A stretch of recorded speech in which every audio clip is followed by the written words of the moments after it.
Yang pertama, kemarin kita sudah membahas bahwa dalam kehidupan ini kita diperintah oleh Allah Subhanahu wa Ta'ala, dan perintah Allah Subhanahu wa Ta'ala itu terbagi kepada dua.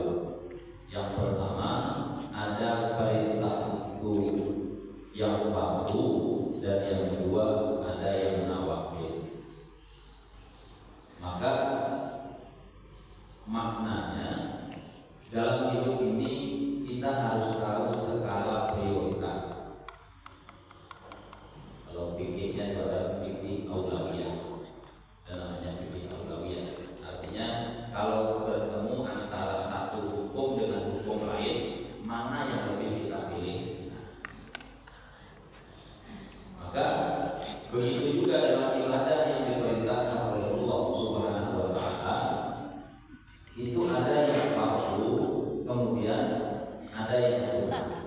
Maka yang fardu, yang wajib-wajib kita prioritaskan, baru kemudian nanti ditambah dengan amalan-amalan sunnah. Maka seseorang yang lupa dengan yang fardu, dia bergiat dengan yang sunnah aja, tapi fardu tadi tidak.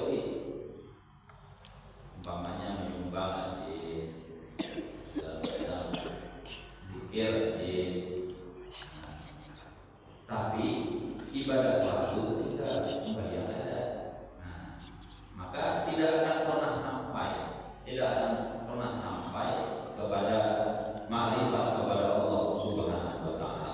Maka ada jenjangnya dalam menjalankan ketaatan kepada Allah Subhanahu wa Ta'ala. Maka itu yang pertama, adabnya memprioritaskan yang fardu dulu, kemudian baru yang sunnah.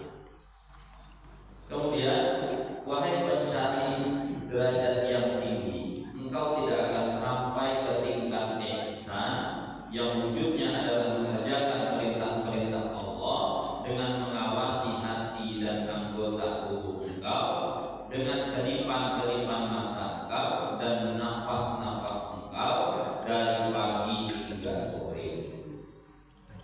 Apabila engkau menginginkan muraqabah, ingin dekat kepada Allah Subhanahu wa Ta'ala dengan kesadaran dan pengawasan diri terhadap kehadiran Allah Subhanahu wa Ta'ala dalam setiap aspek kehidupan kita,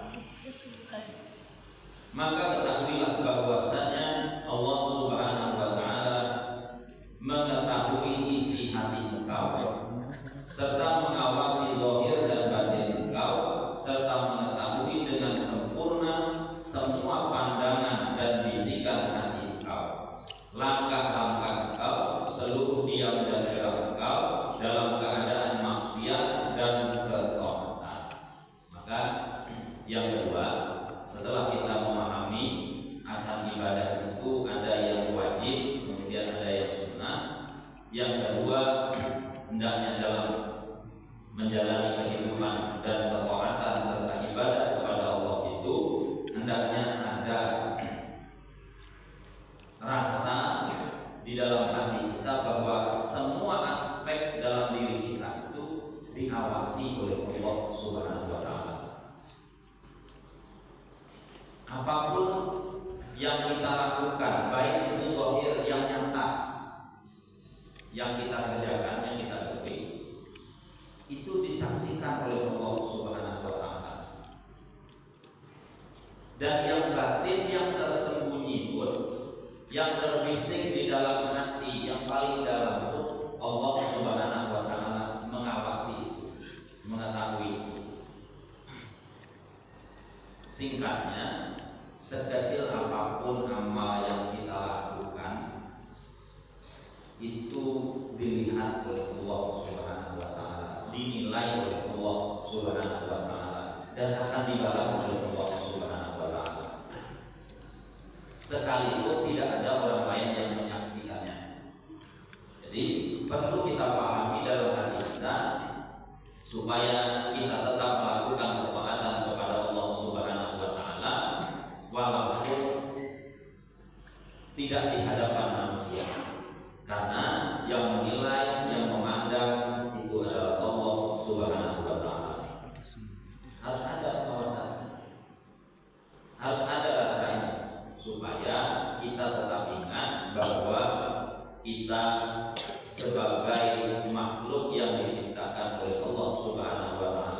dengan tujuan mengabdi dan beribadah kepada Allah Subhanahu wa taala.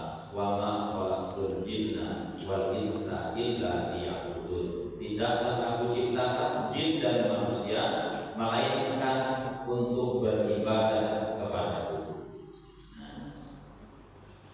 Maka yang kedua, adabnya dalam kita beribadah kepada Allah Subhanahu wa taala, hendaknya kita merasa bahwa kita itu diawasi oleh Allah Subhanahu wa taala.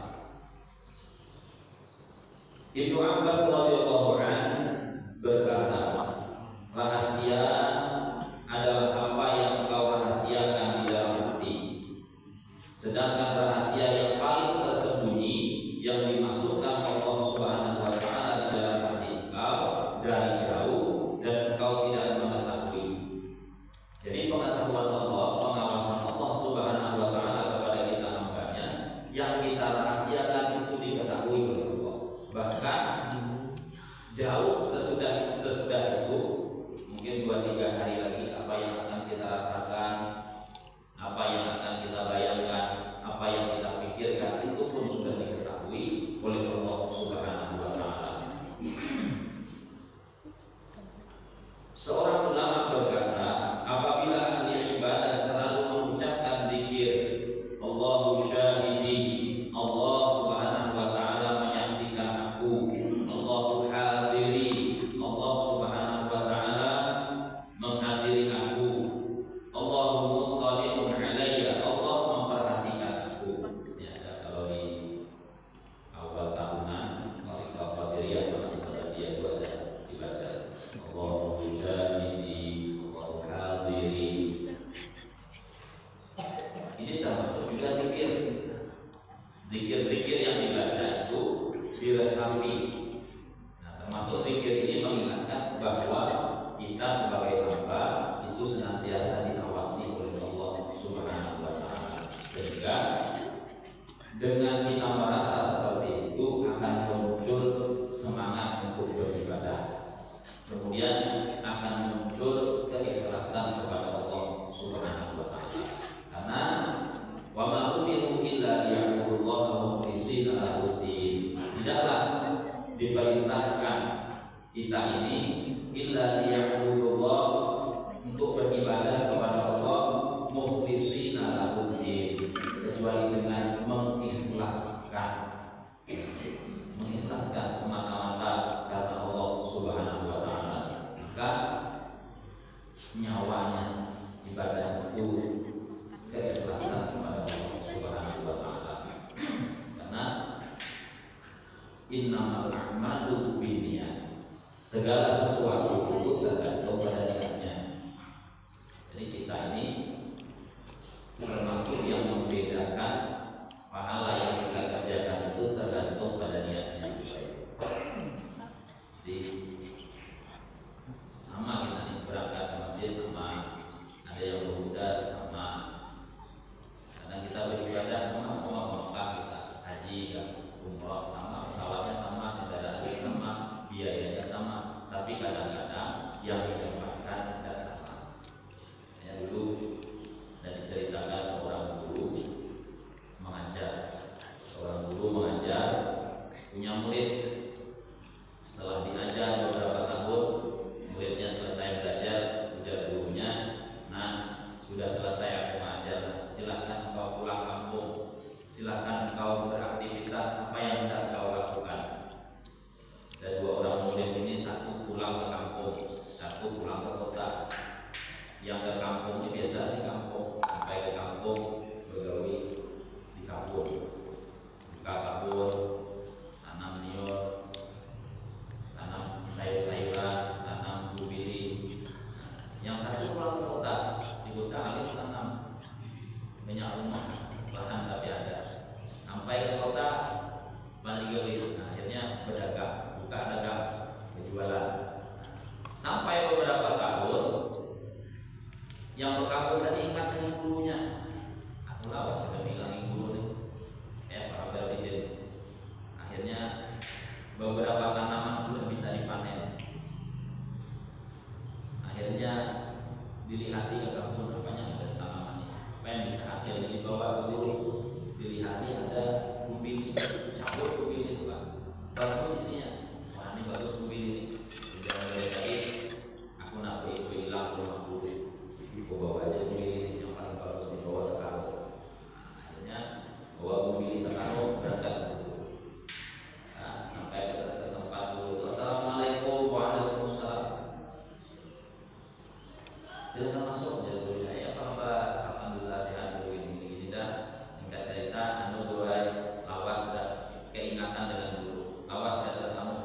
Hari ini Nabi hilang ke sini, kemudian ada bertanam sayuran sedikit nih. Nah, ada bibili sekarang ya, ada bilinya sedikit. Ini untuk guru.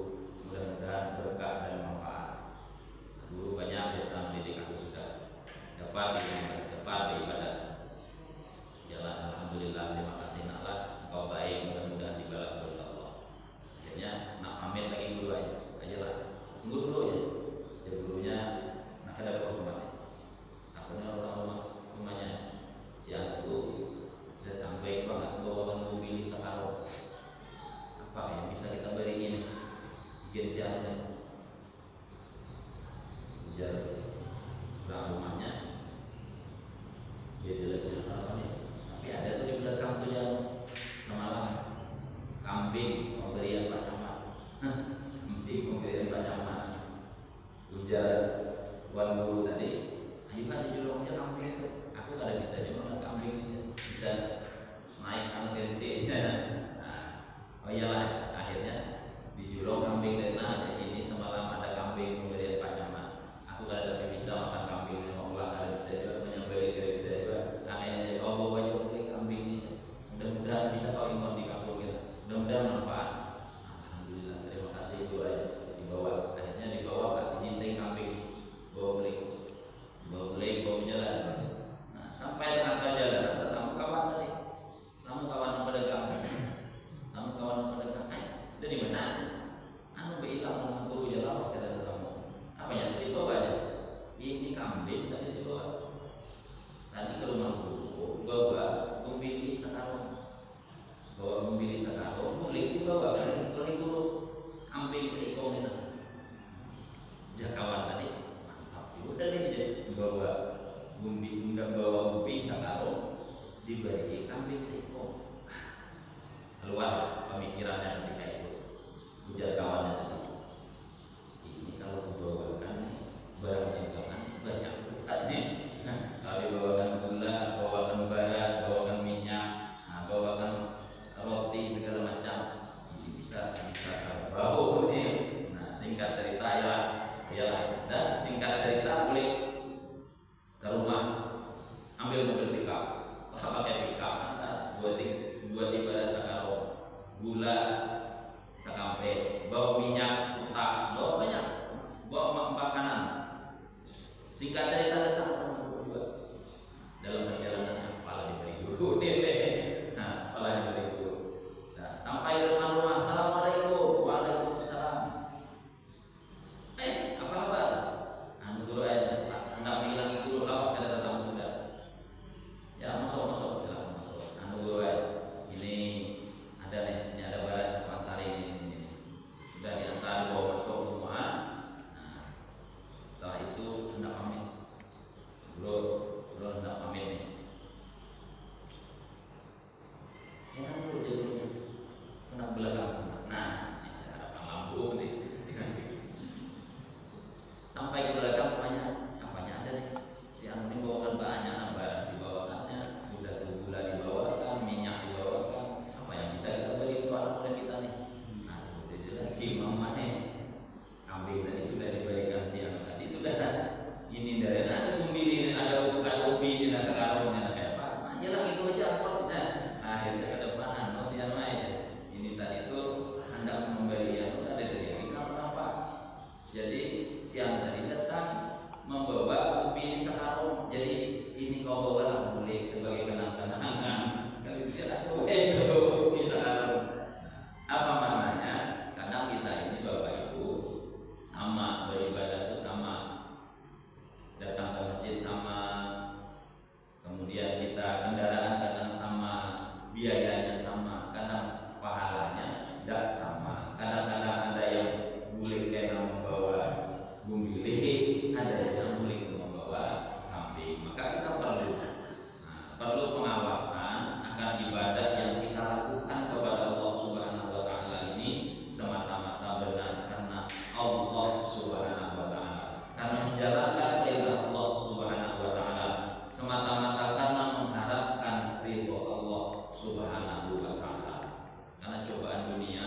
bisikan syaitan ini sangat berat sekali.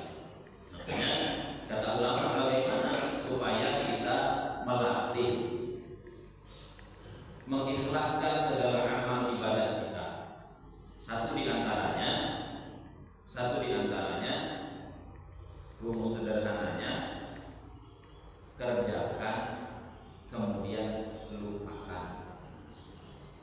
Amal kebaikan yang kita lakukan itu kerjakan yang baik, kerjakan kemudian lupakan. Apa maksudnya? Kerjakan aja. Selama itu perintah Allah, selama itu baik, kerjakan.